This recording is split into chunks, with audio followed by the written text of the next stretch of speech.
So first, let's create a business object over here. We'll call this one employees, for example. And you'll notice that when you're creating a new business object, by default, Visual Builder creates a field called ID. This is the field that is the primary key of the record here. So let's add another field here. We'll call this one, for example, name. And then we can go over and we can update or insert a new row. For example, we can insert a row that says Shai. You will see that the ID is automatically populated for you. We use a sequence in the database to do that. So the ID is actually being used in the get, update, and delete over here to fetch an employee, to update an employee, or to delete a specific employee.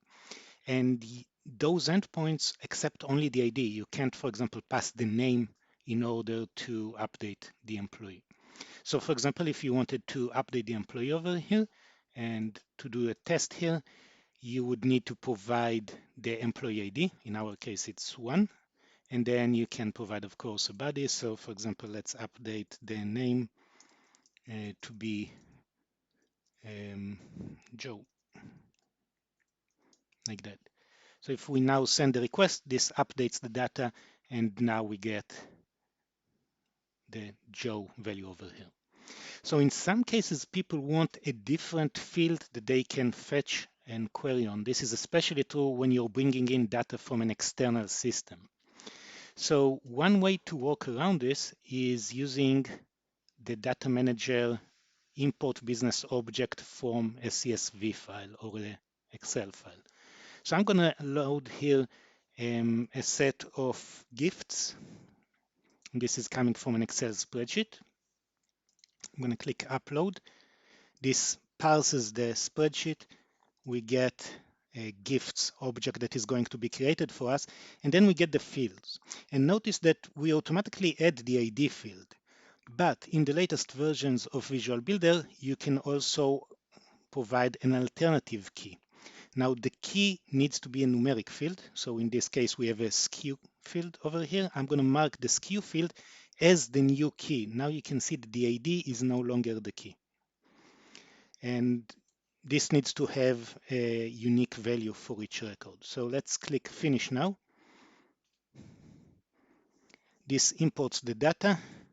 And now we have in our gifts business object, we have the data about the gifts, and we have the SKU over here.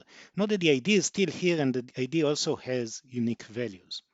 Now, one of the things we can do now, though, is we can actually go over and we can remove the ID field if we don't need it anymore, like that.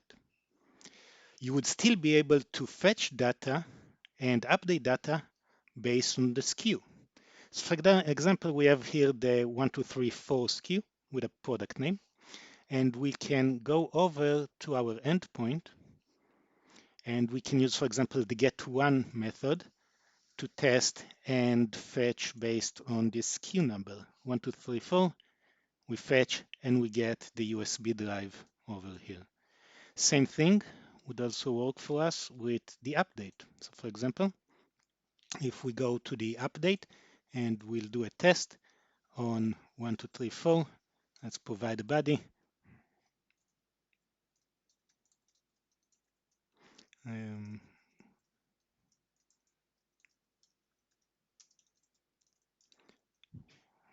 For example, with this value, and we'll send a request.